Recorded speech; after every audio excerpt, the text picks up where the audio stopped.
não parar, não precipitar e não retroceder. Então dizer para esse cara, sabe quando nós vamos parar? Nunca. Nunca na sua porca vida. Né?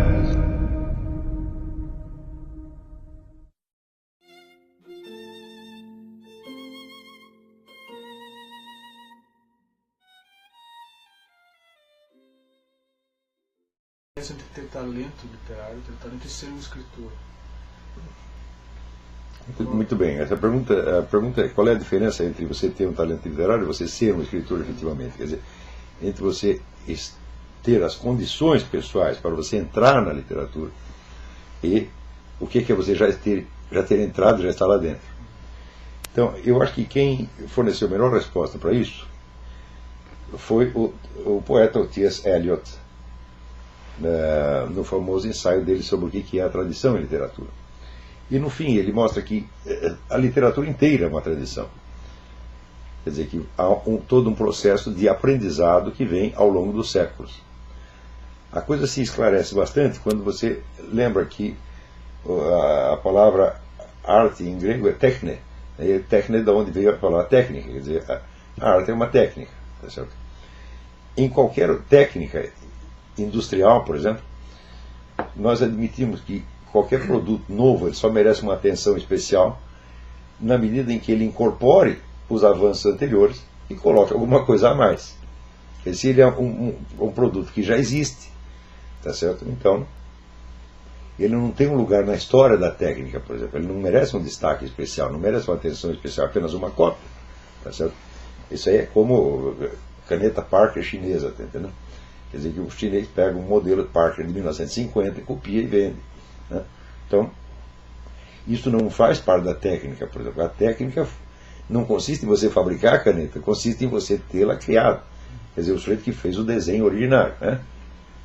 Então, em literatura é a mesma coisa. Quer dizer, você ser capaz de copiar uma estrutura já existente, capaz de copiar um modelo já existente, só mostra que você tem algum talento. Agora, você entra mesmo na literatura, entra na tradição literária, quando você incorporou esse legado todo de técnicas desenvolvidas ao longo de mais de 2.000 anos, né? Você vai aí para 2.600 anos, e você, no mínimo, você dá uma continuidade digna, quer dizer, você não deixa a bola cair. Então, só para te dar um exemplo, quando no século XIX aparece um sujeito chamado Dostoiévski, o qual incorpora na técnica do romance as discussões filosóficas. Os personagens dele se trancam, geralmente bebendo chá e fumando, porque ele liga lá para o samovar, fica lá bebendo e falando besteira, ou então bebendo vodka e falando besteira, desenvolvendo teorias mirabolantes sobre a situação presente, sobre o destino da humanidade, sobre a salvação da espécie humana, etc, etc.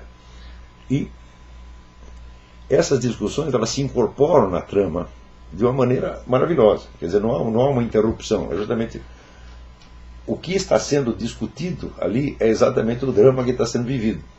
Tá certo? Embora não saiba. Quer dizer, o mesmo problema, por exemplo, sei lá, da justiça ou da injustiça, da culpa e da inocência, né? Ele aparece nas discussões sob uma forma, às vezes, quase caricatural. Quer dizer, não há uma interrupção, não há mudança de assunto. Então, é por isso que você continua lendo aquelas páginas com interesse, como você estava lendo as páginas puramente narrativas. Porque a discussão, ela aprofunda e esclarece o drama, e às vezes ela é o próprio drama. Né? Então, como é que faz isso? Né? Então, eu digo, experimente você. Você está lá contando uma história, né? Você está contando essa história, você decidiu escrever um romance baseado na história do PT, por exemplo. Né? E daí no meio você vai reproduzir as discussões de uma assembleia do PT. Quando chegar na página 3, ninguém mais aguenta ler. Você tá entendendo? A não ser que você seja um Dostoiévski e saiba como articular uma coisa com a outra. Tá certo? O outro exemplo, Marcel Proust, quando ele incorpora no romance a descrição de estados subjetivos muito sutis e evanescentes, que você quase não percebe, aquela coisa que está assim no limiar da consciência. E ele presta uma atenção desgraçada naquilo e consegue descrever aquilo de maneira que você não consegue desgrudar os olhos da leitura. Né? Quer dizer, quando ele descreve, logo no começo do Em Busca do Tempo Perdido, quando ele descreve o que acontece quando ele está adormecendo e quando ele está acordando. Quer dizer, é a coisa mais banal do mundo. Mas, como é que o sujeito consegue tornar isto uma coisa tão terrivelmente interessante, tá certo? Através, vamos dizer, da magia da linguagem que revive aquilo de tal maneira que você sente que aquilo está acontecendo com você. Então, isso é uma técnica, foi conquistada. Quer dizer, você, depois de Marcel Proust ter feito isso, Dostoiévski ter feito isso, você pode até imitá-los, tá certo? Agora, não pode ser uma pura imitação. Você vai ter que fazer a imitação com alguma substância vivida, sua, real, tá certo? Que não se repita, não se resuma a macaquear, mas a revivenciar aquilo.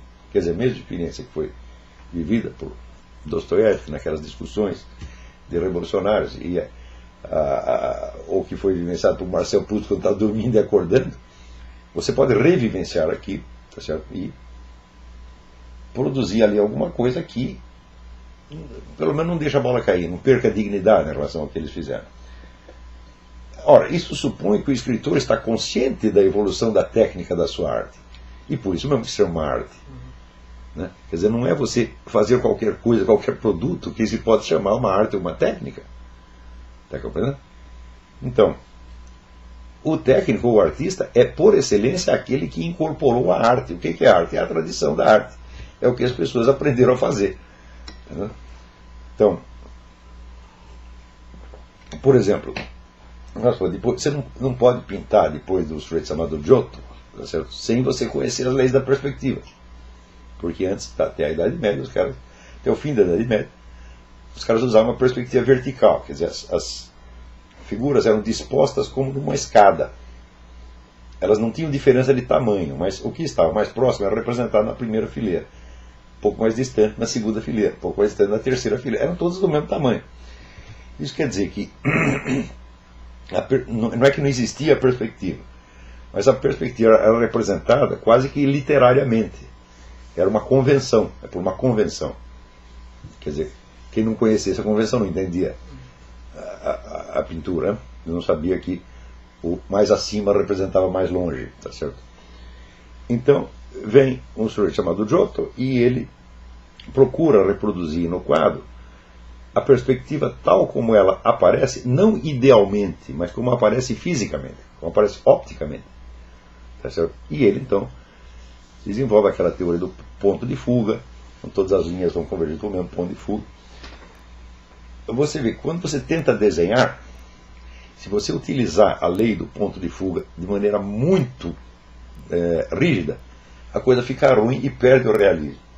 Tá certo? Então, às vezes, o pintor tem que combinar vários pontos de fuga, né?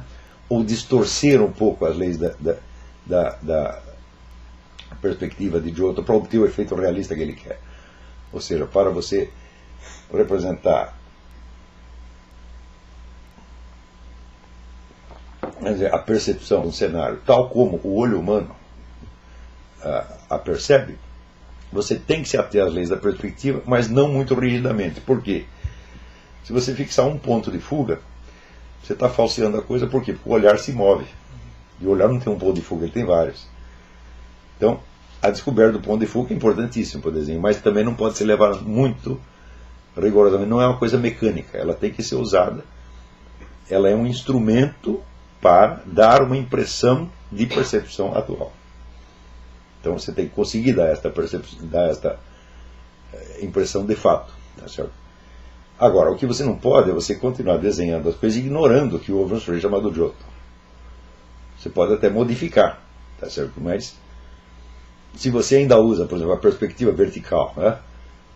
Não porque você quer e não por um efeito específico, mas simplesmente porque você não sabe, não conhece a lei da perspectiva, então você está fora da arte. Você não é um profissional, você é um copiador, você é um imitão, você é um metido, é um intrometido, é um penetra na história. Né? Então, com uma certa prática de leitura, quando você adquire uma certa cultura literária, você consegue descobrir de cara quem está no Grêmio e quem não está.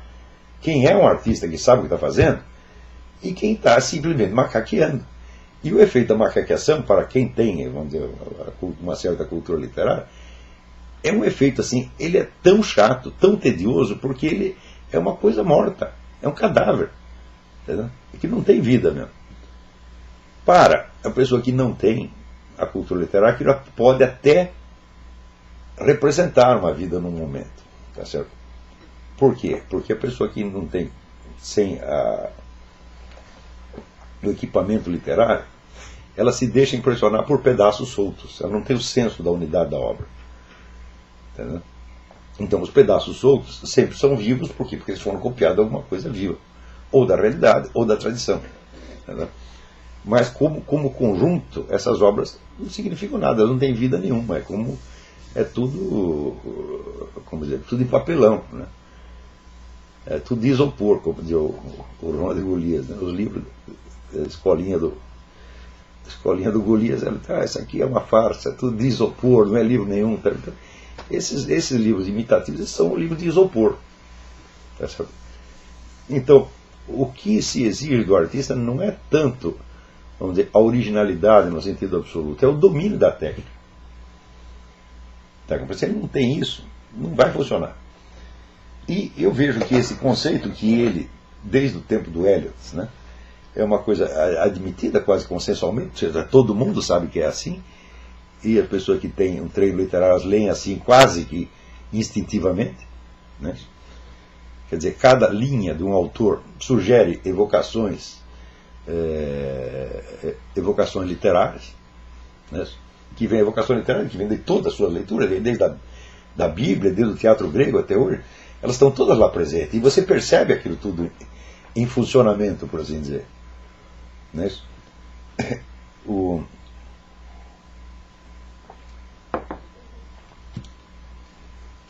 Agora, quando você lê e você vê que não tem nada nem de percepção efetiva e nem da consciência da tradição, então não funciona. Porque a tradição literária funciona como educação. É aquele negócio do Feuerstein que eu estava falando no próprio curso, né? Do pedagogo, tá, israelense Robin Feuerstein. Que ele descobriu o óbvio, quer dizer que aquele modelo do Piaget, da criança sozinha, que tem uma criança, que é o sujeito do aprendizado, e tem um mundo físico, que é o objeto do aprendizado. Né? O Feuerstein descobriu que isso simplesmente não existe. Né? Que o aprendizado não se dá entre uma criança e o mundo, mas entre a criança e o mundo e um mediador. Quem é esse mediador? É toda a cultura existente, que é personificada ou no pai, no professor, numa comunidade, ou quem estiver ensinando ele. E essa tradição cultural tem que passar para a criança os instrumentos de aprendizado, que ele não pode descobrir todos os instrumentos sozinho. Teria que ser um gênio, uma espécie de Robinson Crusoe, que nascesse na ilha. Tá certo? E ele sozinho, então ele descobre o alfabeto, ele descobre a contagem, ele descobre a aritmética, ele inventa a geometria. Fala, o que você quer? A criança, ninguém é leão, pô. Né? Então não existe o aprendizado sem a mediação. Tá certo? E do mesmo modo, vamos dizer, a representação do mundo, a representação da experiência pela literatura também requer um mediador. Esse mediador é a tradição. Tá, então, quer dizer, o sujeito que não tenha a posse dessa tradição, em quantidade suficiente, com uma integração suficiente na personalidade dele, ele não tem os instrumentos narrativos, verbais, tá certo? Para captar a experiência real. Então o que ele faz? Ele só pode copiar estereótipos. Quer dizer que aí o sujeito vai copiar, por exemplo, determinados esquemas, não porque eles são precisamente adequados ao que ele está querendo dizer, mas porque são os únicos que ele conhece. Então você vai copiar, sobretudo da televisão, do cinema, certo? Do jornalismo, recurso do jornalismo. Não? E vai ficar por isso mesmo. Agora, se você incorporou a tradição, então vamos dizer, para cada elemento de experiência nova que você quer transmitir, você tem uma multidão, vamos dizer, de instrumentos mediadores que você pode manipular. Entendeu? Então, por exemplo, agora estou relendo, na verdade, do terceiro livro da trilogia do Jacob Wasserman, que tem primeiro o Processo Maurício, depois o Edson Andergast, depois a terceira vida de Joseph Kerkover, né? E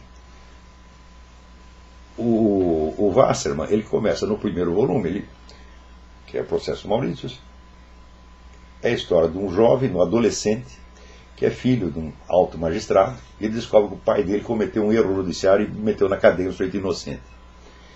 E ele descobre, ele foge de casa, com o objetivo de viajar ali pela Alemanha e descobrir o que aconteceu, né? E descobrir as provas da inocência do sujeito. E de fato ele descobre, e o cara é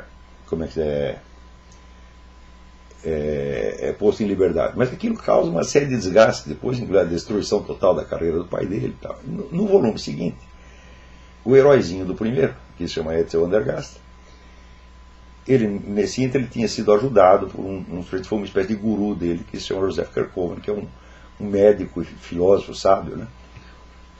E no segundo, o Etzel Andergast então está lá vivendo na casa do professor, ele tem um caso amoroso com a mulher do professor, quer dizer, ele trai o seu mestre, né? E daí a vida do Joseph Kerkoven desaba, e no terceiro volume nem aparece o Etzel Andergast, mas você já apagou, quer dizer, ele já fez a parte heróica e a parte miserável do serviço, ele já fez, né? Quer dizer, é claro que o primeiro volume é sobre a ilusão da justiça, quer dizer, você quer fazer justiça, quer ser o bom, né?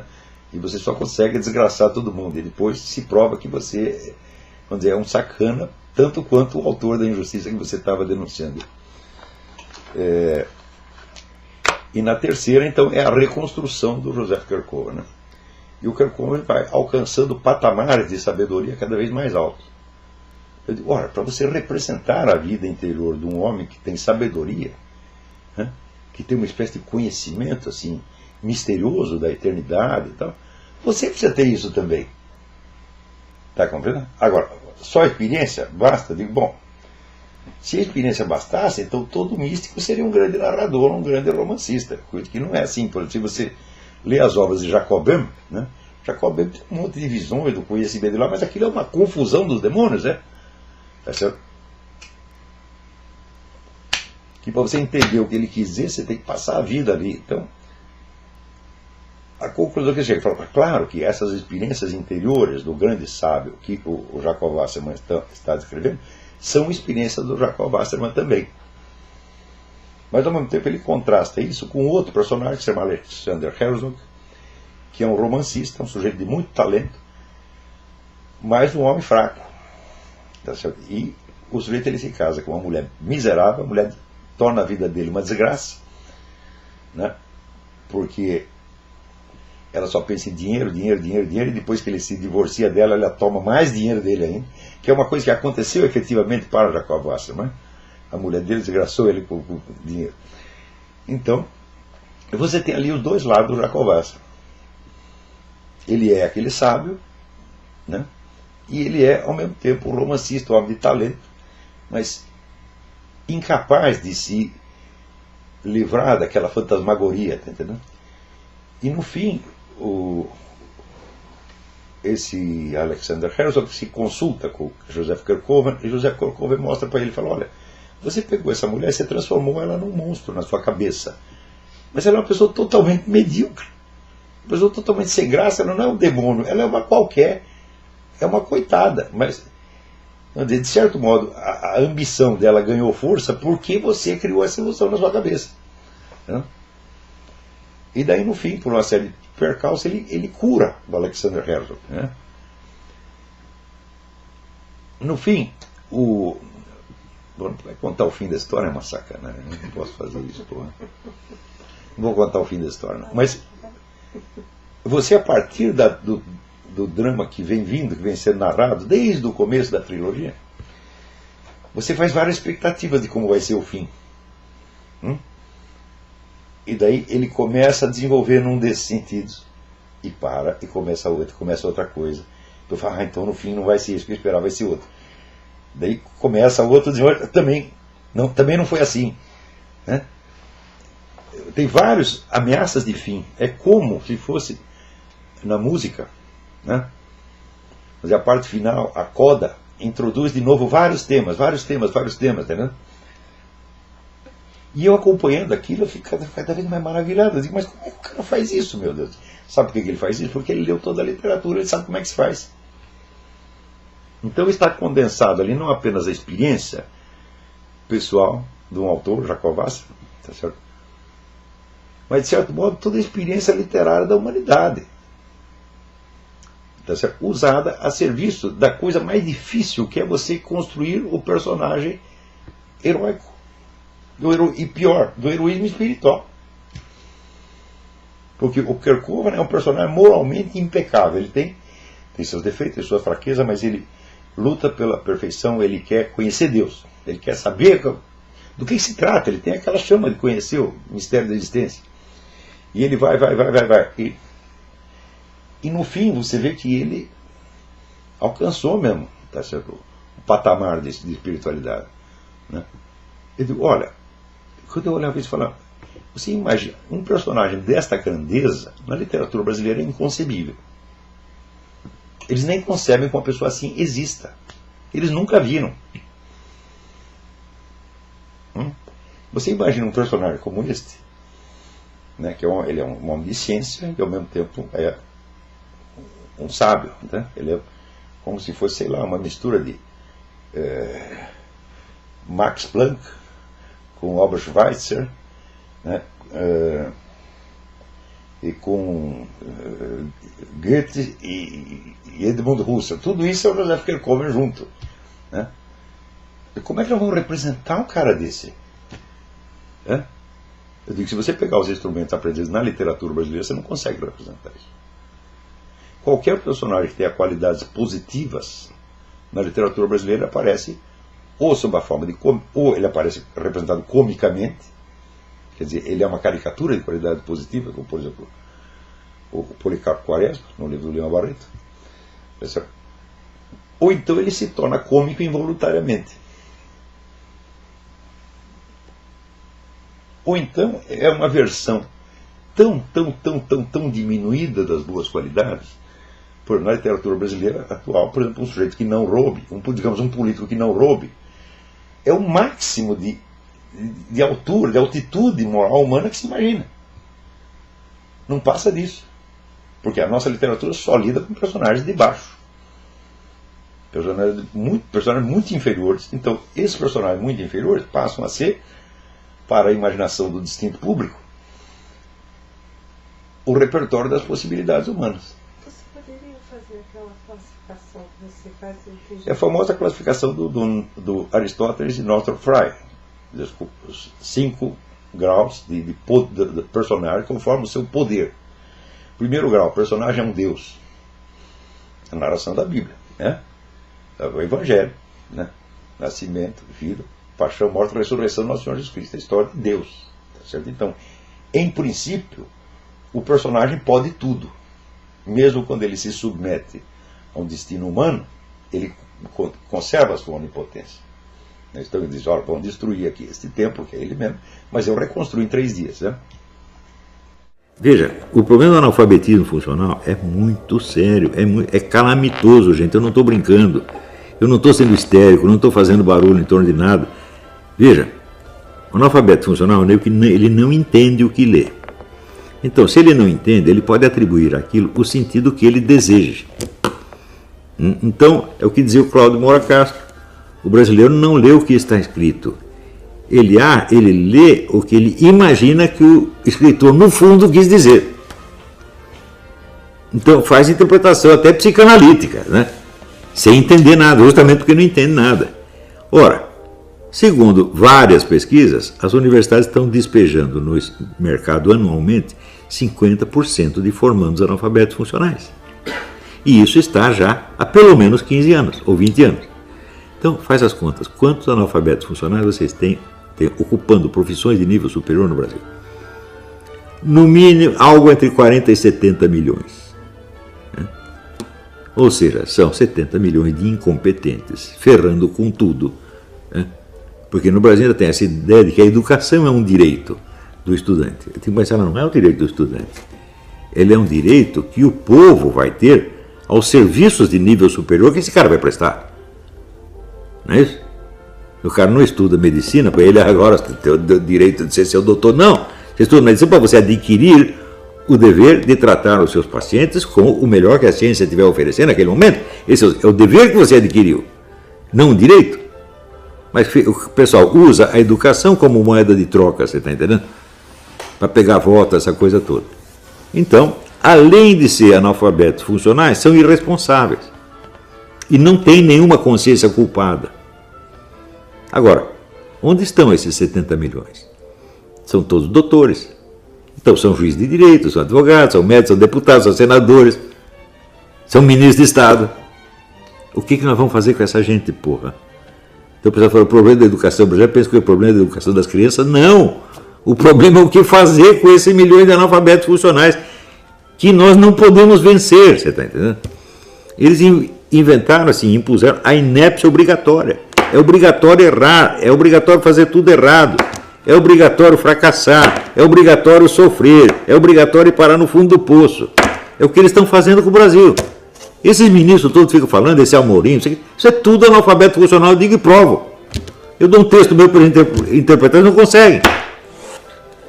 Tanto que as ideias que circulam a meu respeito são ideias de analfabeto funcional.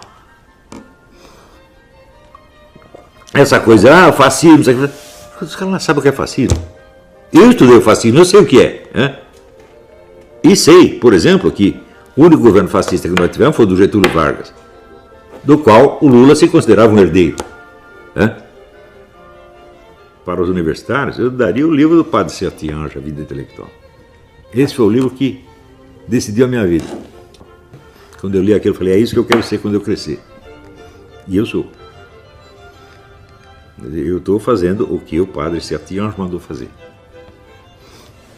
Eu dei um curso, uma vez que a gente chamava de educação liberal, assim, por falta de outro nome, em que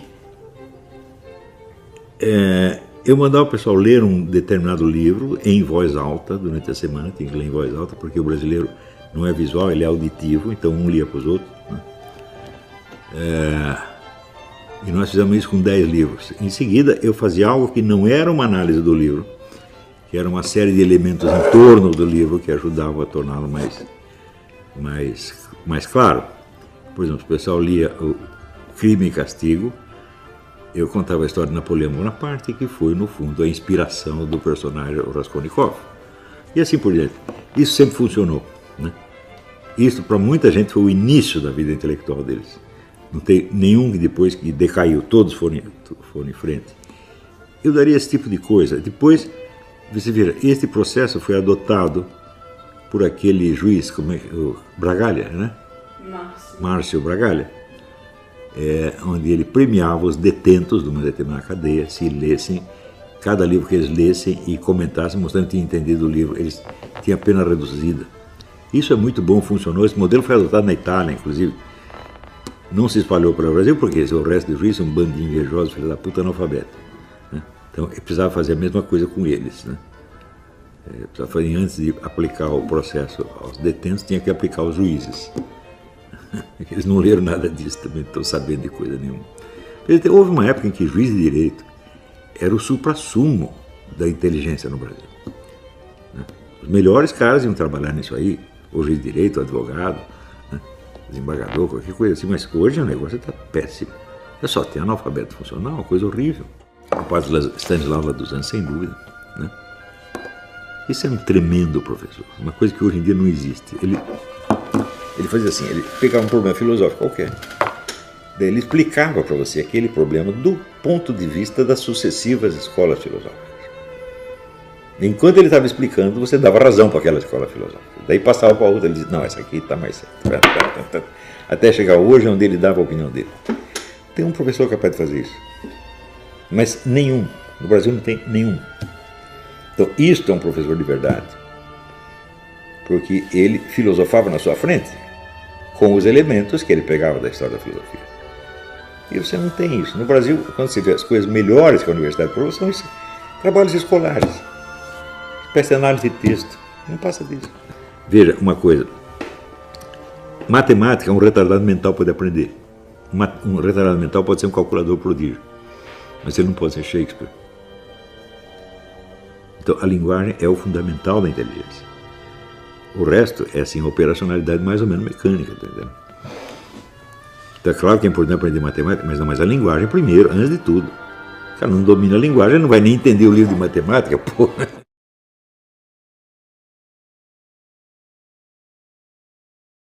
Né?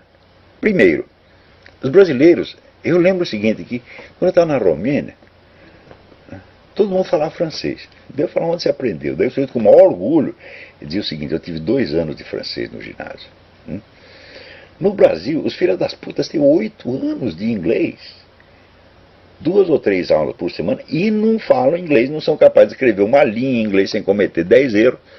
E se você pergunta alguma coisa para eles na rua em inglês, eles não sabem o que você está falando.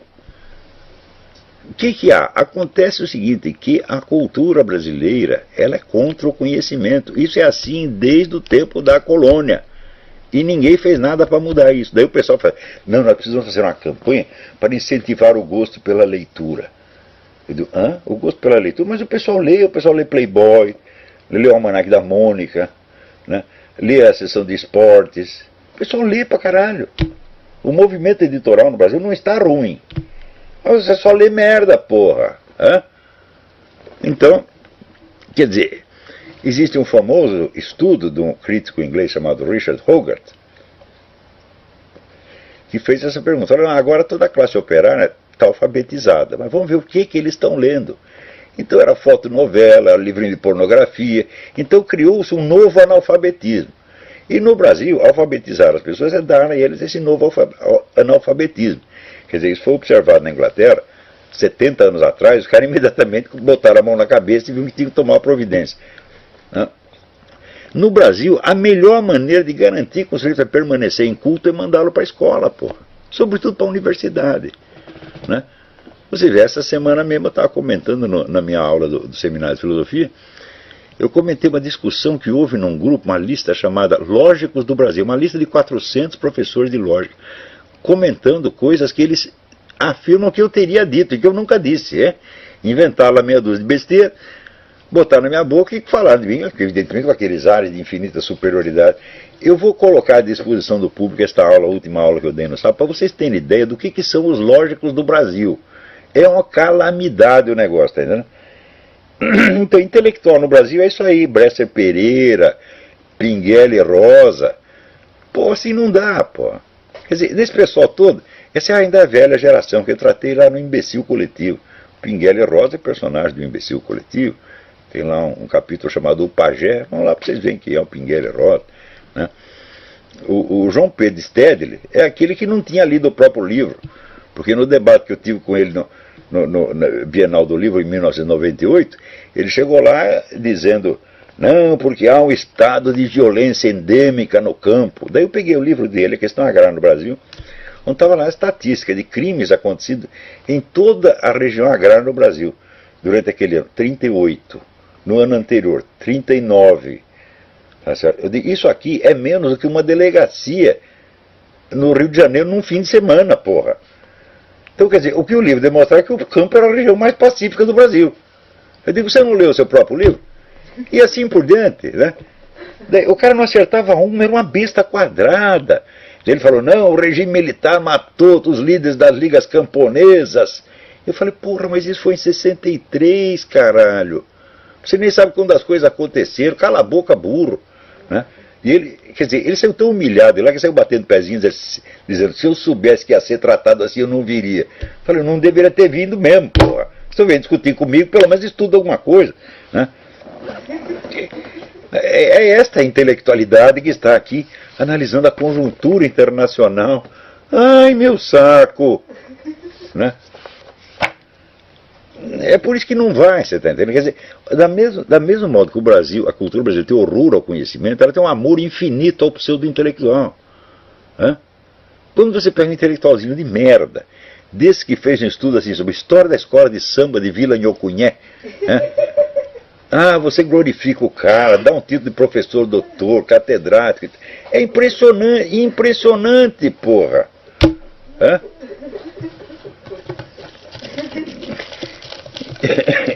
Então, vocês leem os livros do Lima Barreto, que já documentou, o Brasil em 1910 já era assim, agora piorou muito. Quando votar no Lula, oficializaram a situação. Votar no Lula por quê? Porque ele é um semi-analfabeto, porque ele é um incapaz. Porque se você elege uma pessoa capaz, depois você fica com inveja dela. Então vamos votar num cara que a gente não precisa invejar. Um que é tão burro, tão incapaz quanto nós. Porque daí a gente sente assim, o que ele está fazendo eu também poderia fazer. E isso é tremendamente reconfortante para todo mundo. E aí pessoal, tranquilo? Então, se inscreva no canal, compartilhe, comente, ajude nosso canal. Os links estão na descrição do vídeo. Você pode participar pelo Apoie-se, pela vaquinha. Qualquer forma de ajuda será muito bem-vinda. Pode curtir, comentar e compartilhar também para ajudar nosso canal. Quem quiser seguir a gente nas redes sociais estão todas aí na descrição do vídeo. Muito obrigado, sempre com Deus, pátria, família e liberdade. Tamo junto, forte abraço.